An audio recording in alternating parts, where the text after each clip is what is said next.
Mais uma semana histórica nos mercados. Estou gravando aqui na segunda-feira, 26 de janeiro. O ouro chegou a bater mais de $5.000 a onça Troy no fim de semana e hoje mais de $5.100. A prata também ultrapassou a marca de $100, chegou até 110. Taxas de juros disparando no mundo, especialmente no Japão. E tem muita conversa acontecendo até nos bastidores. Alguns rumores de intervenções conjuntas do governo americano com o governo do Japão. Enfim, é de fato um momento único, singular na história financeira e a gente precisa entender o que está por trás desses movimentos, porque tem impactos nos investimentos, nos ativos, na principal moeda do planeta, que é o dólar americano. Ainda vivemos no padrão dólar, mas depois de tudo que foi dito, especialmente até nessa última semana, com a crise da Groenlândia, o que estava sendo até aventado por alguns analistas e gente influente do meio, a gente precisa abordar essas questões e aprofundar a análise. Primeiro de tudo, o Dollar Index, então o índice dólar mostrando a força relativa da moeda americana em relação às demais moedas, e que vem caindo no último ano e inicia 2026 mais uma vez com queda e agora quebrando a barreira abaixo de 97, até estava sendo tradado agora a 96,9, 96,8. Então mostrando como o dólar está em queda em relação às principais moedas. Em paralelo, o Tesouro japonês precisando se refinanciar, eu comentei isso no Urich Responde, até porque há agora as eleições foram programadas de forma rápida, snap elections, e a primeira-ministra, que é a Sanae Takaichi, e que tem uma postura expansionista no fiscal, e esse é o seu mandato, e se isso acontece, as taxas de juros, se ela for reeleita de fato, ou se mantiver no poder, as taxas de juros no Japão podem subir ainda mais. O de 30 anos já ultrapassou mais de 3,5%, o de 10 anos chegou a 2,4%, só que ao mesmo tempo em que as taxas disparam no Japão, o que em tese fortaleceria a moeda japonesa, isso não está acontecendo.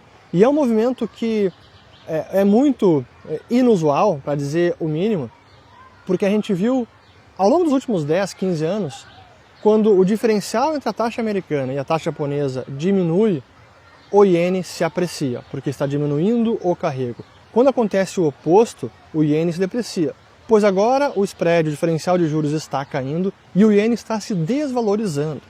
E o que aconteceu então no início da semana, até foi no fim de semana que esses rumores se intensificaram, começou na sexta-feira e isso aumentou, ainda sem nenhuma confirmação, que o governo americano interviria no câmbio do Japão.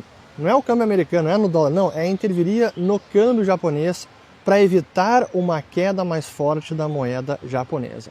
Então a ideia é fortalecer o câmbio do iene, para que o iene em relação ao dólar não fique tão fraco. Isso foi ao longo desse fim de semana e a gente realmente viu o iene que estava quase chegando a 160 ienes por dólar, um patamar que não se via também há alguns anos, voltou para mais perto de 153 ienes por dólar. Apenas por conta desses rumores da intervenção que estava sendo negociada entre o Federal Reserve, ou o Tesouro americano, e o Tesouro do Japão. Isso é um marco e é uma mudança de postura recente e vem ao encontro do que vimos do governo americano comprando pesos argentinos, defendendo a moeda argentina. Claro que nesse caso é muito mais para ajudar o governo da Argentina e o Javier Milei, e para ter um aliado no hemisfério sul, no continente americano. Agora, no caso japonês, isso é mais em linha com aquela ideia de enfraquecer a moeda americana, ou evitar que a moeda americana se fortaleça em relação a outras moedas. Tudo aquilo que a gente vem falando neste plano macroeconômico do Trump, o acordo de Mar-a-Lago, já é parte disso que está se desenrolando, mesmo de forma não oficial. O governo americano buscando um dólar mais fraco ou moedas estrangeiras mais fortes em relação ao dólar. E nesse movimento do iene, que é importantíssimo para os mercados globais, para o fluxo de capital, especialmente porque o iene é uma moeda de carry trade, é uma moeda de carrego que os países utilizam para se alavancar e investir em outras taxas de juros. Com esse movimento do iene se enfraquecendo rapidamente e com o Banco do Japão, em tese, até perdendo o controle da taxa de juros ou de toda a curva do Japão, agora isso está suscitando o governo americano para intervir e segurar a moeda japonesa. Realmente, isso é sem precedentes da forma como tem sido feito. Talvez a gente quisesse voltar lá na década de 80 ou 85 com o Acordo Plaza, em que ali houve um acordo conjunto de desvalorização do dólar e que foi alinhado com os demais bancos centrais, inclusive o Banco do Japão.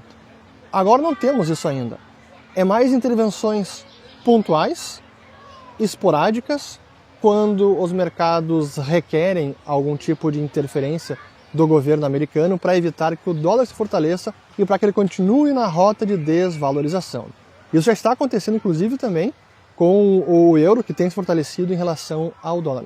O que me leva, então, ao caso europeu, porque durante essa última semana que tivemos toda essa... Primeiro foi o Fórum Econômico Mundial em Davos, na Suíça, e a crise da Groenlândia, que estava a todo vapor e que finalmente, supostamente, houve um acordo depois que o Trump conversou com o Mark Rutte, que é o secretário-geral da OTAN. Uma das armas que estavam aventando, e alguns investidores falaram sobre isso, é que a Europa poderia ameaçar vender títulos americanos. Mas não apenas vender treasuries, mas vender ativos americanos. Ações, renda fixa, de tudo. Porque a Europa, assim como o Japão também, são grandes detentores de ativos americanos. Quando a gente analisa aquela estatística que é a posição de investimento internacional líquida, os americanos são os maiores devedores externos. Os japoneses são os maiores credores externos. E a Europa, em conjunto, também são grandes credores, especialmente quando se compara com os Estados Unidos. E aí, qual era a ideia por trás? Bom, já que o Trump está ameaçando tomar a Groenlândia ou taxar, impor tarifas sobre produtos de vários países na Europa, quem sabe a Europa pode usar dessa arma financeira, repatriar capital, já que há muitos fundos soberanos da Noruega, fundos de investimentos, fundos de pensão também na Europa, além dos próprios bancos centrais que detêm um volume relevante de treasuries. Quem sabe todos esses players poderiam em conjunto começar a vender ativos americanos, repatriar capital. Qual seria o resultado disso? Enfraquecimento da moeda americana. Repatria capital, traz de volta para suas fronteiras, para a Europa, isso fortaleceria o euro, enfraqueceria o dólar americano, mas também faria cair os ativos à bolsa americana. Que é a parte curiosa, ou paradoxal, porque ao mesmo tempo que o Trump quer sim desvalorizar o dólar, ele não quer ver o mercado americano sendo dizimado ou ver o preço das ações dos principais índices derretendo porque está havendo uma guerra de capital. E eu já falei sobre isso, guerra tarifária, guerra comercial, significa, ou é o outro lado da moeda que é uma guerra de capital, a guerra tarifária, a guerra comercial, o outro lado da moeda é uma guerra de capital. E se os Estados Unidos querem impor tarifas ao redor do mundo e reduzir o déficit comercial americano, a consequência inevitável é que vai reduzir também o fluxo de investimento nos ativos americanos, nos mercados americanos, treasuries, dívida, renda fixa e também ações. Então essa arma que foi aventada, ela em algum momento poderá ser usada. E eu comentei sobre isso, até vou colocar um vídeo aqui, vamos linkar em cima, editor, peço para ele colocar, porque eu já comentei sobre esse potencial risco e que está cada vez mais próximo. E não é apenas a Europa. Voltando ao caso japonês, o Japão está próximo de bater o recorde histórico de ativos que detém no exterior, e especialmente no mercado americano. E se os juros estão subindo no Japão, e com a moeda japonesa agora ainda em perigo, podendo se depreciar, suscitando uma intervenção do governo americano, possível intervenção, uma forma de financiar o déficit do Japão é repatriando capital. Vende também os treasuries, vende ações americanas, vende renda fixa, traz de volta esse dinheiro para o Japão. Agora que há juros já mais positivos, faz sentido para os grandes fundos de pensão do Japão, a Miss Watanabe, né, que é a a senhora japonesa que investe também em sua poupança poderia agora repatriar esse capital e colher rendimentos positivos no Japão ou investir na própria bolsa japonesa. Então esses grandes fluxos de capital, esse risco ele está aí, é latente. Isso em algum momento vai acontecer. E aí, juntando todos esses movimentos de câmbio, de potencial repatriação de capital, o dólar se enfraquecendo, o que a gente tem é o grande sinal de que o sistema monetário ele passa por turbulência e por uma mudança, para dizer o mínimo. E o grande sinal é justamente o preço do ouro que disparou acima de 5 mil dólares a onça Troy. E por isso que é fundamental a gente colocar em perspectiva tudo isso, porque não é apenas os bancos centrais comprando ouro, e como eu mostrei no vídeo recente, agora as reservas em ouro dos bancos centrais já ultrapassando 25% do total, e isso foi antes da subida de 5 mil dólares. Agora que o ouro bateu 5 mil dólares, possivelmente está chegando perto de 30%, e a proporção do dólar nas reservas está caindo. Então esse é o grande sinal de desconfiança do padrão monetário baseado no dólar, mas mais do que isso, de desconfiança do padrão monetário baseado em moedas nacionais de papel que podem ser impressas a esmo sem nenhum limite técnico. E por que eu digo isso? Porque ao passo que nós temos o dólar se enfraquecendo em relação a outras moedas, e esse é o objetivo do governo americano, o ouro também está se valorizando em relação ao dólar, mas não apenas em relação ao dólar. O ouro vem se valorizando em relação ao dólar, ao euro, ao iene japonês, à libra esterlina, ao yuan chinês, em relação a todas as moedas, inclusive em relação ao franco suíço. E por isso que esse é o grande sinal que mostra que a desconfiança é completa com relação às próprias moedas. O ouro é o alerta que o sistema monetário está em apuros, está em declínio. Isso não significa um cataclisma da noite para o dia, mas é sim um movimento histórico que nós estamos vendo. E nesse movimento de ouro se apreciando e dólar se enfraquecendo em relação às demais moedas, o que significa é que todas as moedas estão sendo depreciadas, mas o dólar agora está sendo depreciado mais rapidamente do que as demais moedas. Então, não se enganem achando que isso é só um problema do dólar. Não é. É um problema de todas as moedas fiduciárias. A única questão é que, neste momento, o governo americano está perseguindo uma desvalorização mais rápida que as demais moedas. O que me leva ao último ponto, que é uma análise que eu já vi algumas vezes e é preciso rebater esta previsão que eu discordo. Por mais que o sistema monetário esteja colapsando ou esteja em apuros, esteja enfrentando aí uma transição histórica, isso não significa que o dólar americano vai hiperinflacionar. Uma desvalorização do dólar, o ouro indo para cima de 5 mil dólares por onça Troy, assim como a prata, isso não significa hiperinflação.